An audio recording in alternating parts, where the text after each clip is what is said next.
ಸುದ್ದಿಮನೆಯ ಸಮಸ್ತ ವೀಕ್ಷಕರ ನಮಸ್ಕಾರ. ನಾನು ನಿಮ್ಮ ರವಿ ಸಾಸ್ನೂರ್. ಕಾಲಘಟ್ಟ ಸಿನಿಮಾದ ಒಂದು ಮೇನ್ ಕೋರ್ ಕಾಂಟೆಂಟ್ ವಿಚಾರಕ್ಕೆ ಬಂದಾಗ ಆಬ್ವಿಯಸ್ಲಿ ನಟರು ನಮಗೆ ಕನೆಕ್ಟ್ ಆಗ್ತಾರೆ, ಯಾರೆಲ್ಲ ಆ್ಯಕ್ಟ್ ಮಾಡ್ತಾರೆ ಅಂತ. ಅದರಲ್ಲಿ one of the finest actor ನಮ್ಮ ಅಭಿ ಹೇಗಿದ್ದೀರಿ?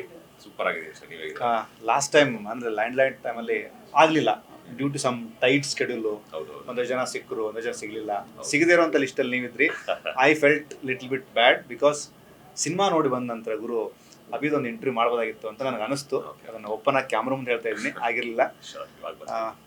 ಪ್ರತಿಯೊಂದು ಸಿನಿಮಾನು ಒಬ್ಬ ಆ್ಯಕ್ಟರ್ಗೆ ಅಂದರೆ ಅದು ಡ್ಯೂರೇಷನ್ ಮ್ಯಾಟ್ರ್ ಆಗಲ್ಲ. ಇಫ್ ಐಮ್ ನಾಟ್ ರಾಂಗ್, ಸಣ್ಣ ಪಾತ್ರ ದೊಡ್ಡ ಪಾತ್ರ ಅಂತ ಮಾಡಿದಂತಹ ಪಾತ್ರನ ಸೆಲೆಬ್ರೇಟ್ ಮಾಡಿದಾಗಲೇ ಕನೆಕ್ಟಿವಿಟಿ ಫ್ಯಾಕ್ಟರ್ ವರ್ಕ್ ಆಗುತ್ತೆ. ಇದಕ್ಕೆ ನೀವು ಹೇಗೆ ರಿಯಾಕ್ಟ್ ಮಾಡ್ತೀರಿ? ಟ್ರೂನೇ.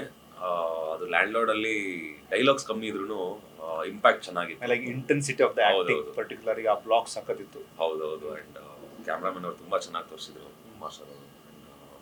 ಖುಷಿ ಆಗುತ್ತೆ. ಈ ಕಾಲಘಟ್ಟದಲ್ಲಿ ಏನು ಅಂತಂದರೆ ಕಂಪ್ಲೀಟ್ಲಿ ಡಿಫ್ರೆಂಟ್. ಇನ್ನೋಸೆಂಟ್ ಹುಡುಗ, ಅದರ ರಗಡಿಲ್ಲ. ಸೊ ಬರೀ ಒಂದು ಬಿಯರ್ಡು ಮುಸ್ಟ್ಯಾಚಿಂದ ಗಂಡಸರಿಗೆ ಎಷ್ಟೆಲ್ಲ ಲುಕ್ ಚೇಂಜ್ ಆಗ್ಬೋದು ಅನ್ನೋದು ನೀವು ನೋಡ್ಬೋದು. ಆಮೇಲಾಗಿ ಒಂದು ಸಾಂಗಲ್ಲಿ ಬಳಸಿದಂತಹ ಪದಗಳು, ನಿಮ್ದು ಒಂದು ರೊಮ್ಯಾಂಟಿಕ್ ಸಾಂಗ್ ಇದೆ ಗೊತ್ತಾಗಿಲ್ಲ, ಅದು ಯೂಶಲಿ ಕೆಲವು ಸಾಹಿತ್ಯನ ಕೇಳಿ ಮನೆಗೆ ಹೋದ ನಂತರವೂ ನೆನಪಾಗುತ್ತೆ. ಕೇಳ್ತಾ ಕೇಳ್ತಾ ಕನೆಕ್ಟ್ ಆಗ್ತೀವಿ. ಆ ಥರದ ಸಾಹಿತ್ಯಕ್ಕೆ ನೀವು one of the main part ಆಗಿದ್ದೀರಿ. ಅದನ್ನ ಹೇಗೆ ಎಂಜಾಯ್ ಮಾಡಿರಿ ಸೆಟ್ಟಲ್ಲೆಲ್ಲ? ತುಂಬ ಚೆನ್ನಾಗಿ ಎಂಜಾಯ್ ಮಾಡಿದೆ. ಬಿಕಾಸ್ ಆ ಒಂದು ಪರ್ಟಿಕ್ಯುಲರ್ ಸಾಂಗ್ನ ನಮ್ಮ ಡೈರೆಕ್ಟರ್ನೇ ಬರ್ತಿದ್ದು, ಪ್ರಕಾಶ್ ಅವರನ್ನೇ ಬರ್ತಿದ್ದು. ಆ್ಯಂಡ್ ತುಂಬ ಚೆನ್ನಾಗಿದೆ. ನೀವು ಹೇಳ್ದಂಗೆ ಕ್ಯಾಚಿ ಆಗಿದೆ.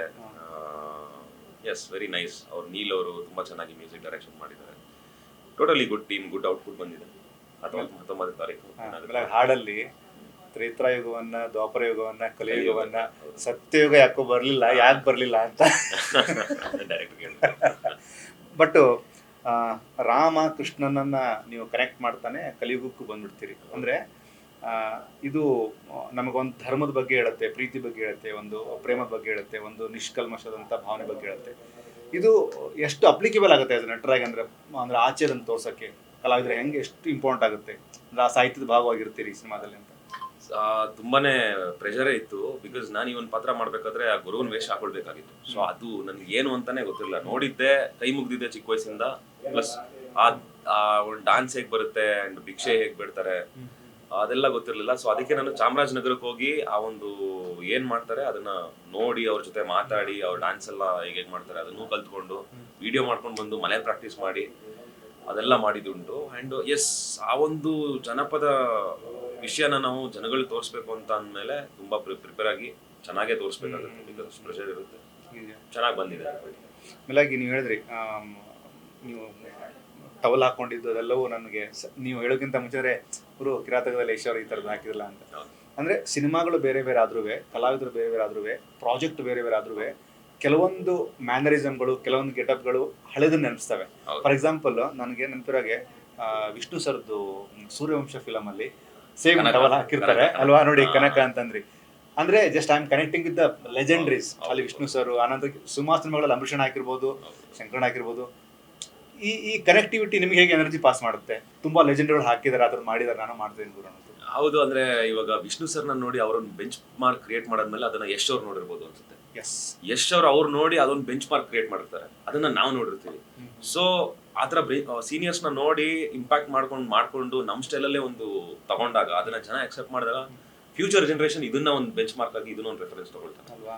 ಸೊ ಅದ್ರ ಮೇಲೆ ಫೋಕಸ್ ಆಗಿದ್ದೀನಿ ನಾನು. So let's see. ಈ ಥರದ್ದೆಲ್ಲವೂ ಸೆಲೆಬ್ರೇಟ್ ಮಾಡ್ತಿಲ್ಲ ನಮ್ಮ ಅಪ್ಪ ಅಮ್ಮ ಜೊತೆ ಮೇಲೆ ಗೊತ್ತಾಗದ, ನಿಮ್ಮ ಜೊತೆ ಫ್ರೆಂಡ್ಸ್ ಜೊತೆ ಗೊತ್ತಾಗಲ್ಲ, ಗುರು ಆ ಸಿನಿಮಾದಲ್ಲಿ ಏನು ಮ್ಯಾನರಿಸಮ್ ಗುರು, ಅದನ್ನು ನಾನು ಮುಂದಿನ ಪ್ರಾಜೆಕ್ಟ್ ಅಲ್ಲಿ ಮಾಡ್ಬೇಕು, ಆ ಥರದ ಒಂದು ಚರ್ಚೆ ನಡೀತಿರ್ತಾವಲ್ಲ ಸರ್? ನಾನು ಹುಟ್ಟಿದಾಗಿಂದನೂ ಅದನ್ನ ಮಾತಾಡ್ಕೊಂಡು ಬಂದಿದ್ದೀನಿ ಸರ್. ಈ ಥರ ಮಾಡಬೇಕು ಅನ್ನೋದು ತುಂಬ ಚರ್ಚೆ ನಡೆಯುತ್ತೆ. ಆ್ಯಂಡ್ ಸ್ಕೂಲಲ್ಲೂ ಕಾಲೇಜಲ್ಲೂ ಅಷ್ಟೇ ಜಾಸ್ತಿ ನಮ್ಮ ಟೀಚರ್ಸ್ನ ಇಮಿಟೇಟ್ ಮಾಡ್ತಾ ಇದ್ದೆ ನಾನು. ಸೂಪರ್. ಸೊ ಅಲ್ಲಿ ಅವಾಗ್ಲೇ ಹೇಳ್ತಾ ಇದ್ರೆ ಯಾವ್ದಾದ್ರು ಸಿನಿಮಾಗೆ ಏನಾದ್ರು ಹೋಗ್ಬಿಡ ನೀನು ಓದ್ಬೇಡ ಅಂತ ಹೇಳ್ತಾ ಇದ್ರು. ಸೊ ಅವ್ರು ಹೇಳ್ದಂಗೆ ಇಲ್ಲಿಗೆ ಬಂತು. ಎಲ್ಲ ಈ ಥರ ಆಗ್ತಾ ಇರ್ತಾರ ತುಂಬಾ ಜನ ಲೈಫಲ್ಲಿ. ಏನೋ ತುಂಬಾ ಮಾತಾಡೋರು, ನೀವು ಅದಕ್ಕೆ ಹೋಗಿ ಬಂದಿರ್ತಾರೆ, ಅಲ್ಲಿಗೆ ಹೋದಾಗ. ಬಟ್ ಇಲ್ಲಿ ತನಕ ಜನ ಟೆಲಿವಿಷನ್ ಮಾಡಿದ್ರಿ, ಸಿನಿಮಾಗಳನ್ನ ಮಾಡ್ತಿದ್ರಿ, ಬ್ಯಾಕ್ ಟು ಬ್ಯಾಕ್ ಒಂದಷ್ಟು ಹೊಸ ಪ್ರಾಜೆಕ್ಟ್ಗಳ ಮೇಲೆ ಫೋಕಸ್ ಮಾಡ್ತೀರಿ. ಇದು ನಿಮ್ಮನ್ನು ನೀವು ಹೇಗೆ ಗಟ್ಟಿಯಾಗಿ ನಿಲ್ಲಿಸೋದಕ್ಕೆ ಒಂದು ಸ್ಟ್ರಾಂಗ್ ಒಂದು ಕೋರ್ ಐಡಿಯಾ ಆಗಿದೆ ಇಲ್ಲಿ ತನಕ ಅಂತ, ಟೆಲಿವಿಷನ್ ಸಿನಿಮಾಗಳೆಲ್ಲವೂ ಸೇರಿ? ನಾನು ಬರೀ ಸಿನಿಮಾನಲ್ಲೇ ಕಾನ್ಸಂಟ್ರೇಟ್ ಮಾಡಿದರೆ ಮೇ ಬಿ ಜನ ಮರ್ತೋಗ್ತಿದ್ರೇನೋ ಸರ್ ನನ್ನ, ಬಿಕಾಸ್ ಸಿನಿಮಾ ಸೀಸನಲ್ಲಿ it's a very gutsy feel ಇದೆ ಆಕ್ಚುಲಿ. ತುಂಬಾ ಜನ ಮಾತಾಡಲ್ಲ ಇದ್ರ ಬಗ್ಗೆ, but you are absolutely right. ಹಾ ಹೌದು, ಲೈಕ್ ಇವಾಗ ನಡೀತಿರೋ ಮಾರ್ಕೆಟ್ ಅಲ್ಲಿ ಅನ್ಕೊಂಡ್ರೆ ನಂದು ಹಾಸ್ಟೆಲ್ ಹುಡುಗರು ರಿಲೀಸ್ ಆಗಿ 3 ವರ್ಷ ಆಯ್ತು. 3 ವರ್ಷ ಆಗಿಂದ ಈ ವರ್ಷ ಲ್ಯಾಂಡ್ ಲಾರ್ಡ್ ರಿಲೀಸ್ ಆಗಿದೆ. ಸೊ ಎಷ್ಟೊಂದು ಜನ ಇವಾಗ ಹಾಸ್ಟೆಲ್ ಹುಡುಗರು ಕರೆಕ್ಟ್ ಇದೀರಾ ಅಲ್ವಾ ಅಂತ ಅಂತಾರೆ. ಬಟ್ ಸೀರಿಯಲ್ ಇಂದ ಏನು ಅಂತಂದ್ರೆ ಜನ ಮರೆಯಲ್ಲ ನಿಮ್ಮನ್ನ. ಸೊ ಅದೊಂದು ಇದು. ಅಂಡ್ ಹಿಂದೆ ಮಿತ್ ಹೇಳ್ತಿದ್ರು ಸೀರಿಯಲ್ ಮಾಡಿದವರು ಸಿನಿಮಾ ಮಾಡೋಕ್ಕಾಗಲ್ಲ ಅಂತ. ಸೊ ಅದೆಲ್ಲ ಕಂಪ್ಲೀಟ್ ಎಂತ ಇನ್ಸ್ಟಾಗ್ರಾಮ್ ರೀಲ್ಸ್ ಮಾಡಿದವರೆಲ್ಲ ಸಿನಿಮಾಗೆ ಬಂದ್ಬಿಟ್ಟವ್ರು ಇವಾಗ. ಸೊ ಐ ಗೆಸ್ ಜನ ಮರ್ತೋಗ್ಬಾರ್ದು. ಸೊ ತಲೆಲ್ಲೇ ಇಟ್ಕೊಳ್ಬೇಕು, ಮೀಟರ್ ಓಡ್ತಾ ಇರ್ಬೇಕು ಅಂತಾರಲ್ಲ ಹಂಗೆ. ಆಮೇಲೆ ಇತ್ತೀಚೆಗೆ ಒಂದು ತುಂಬಾ ದೊಡ್ಡ ಮಟ್ಟಕ್ಕೆ ವೈರಲ್ ಆಗಿದ್ದು ಟೆಲಿವಿಷನ್ ಒಂದು ಕಾಂಟೆಂಟ್ ಉಪೇಂದ್ರ ಅವ್ರದ್ದು ಒಂದು ಆ್ಯಡ್ ಅಥವಾ ಒಂದು ಎಪಿಸೋಡ್ ಅಲ್ಲಿ ಉಪೇಂದ್ರ ಆಕ್ಟ್ ಮಾಡಿದ್ದಾರೆ ಟೆಲಿವಿಷನ್ ಅಲ್ಲಿ. Okay okay.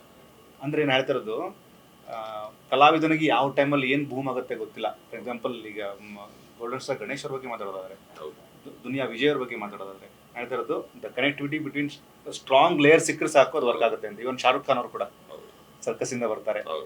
ಈ ಮೈಂಡ್ ಸೆಟ್ ಹಿಂಗೆ ಇರಲಿ. ಅಭಿಗೆ ಮೇಲಾಗಿ ಒಂದು ಇಂಟೆನ್ಸ್ ಆದಂತಹ ಫೀಲ್ ನಿಮ್ಮಲ್ಲಿದೆ. ಅದನ್ನು ನಾನು ತುಂಬ ಒಳ್ಳೆ ಮನಸ್ಸಲ್ಲಿ ಅದನ್ನು ಸೆಲೆಬ್ರೇಟ್ ಮಾಡ್ತೀನಿ. ಆ್ಯಂಡ್ ಸುದ್ದಿ ಮನೆ ಆಲ್ವೇಸ್ ನಿಮ್ಮಂಥ ಎಲ್ಲ ಪ್ರತಿಭಾವಂತರ ಜೊತೆ ಸದಾ ಇರುತ್ತೆ. ಕಾಲಘಟ್ಟಕ್ಕೆ ದೊಡ್ಡ ಮಟ್ಟಕ್ಕೆ ಸಪೋರ್ಟ್ ಆಗಲಿ, ಸಕ್ಸಸ್ ಆಗಲಿ. Thank you so much. Thank you.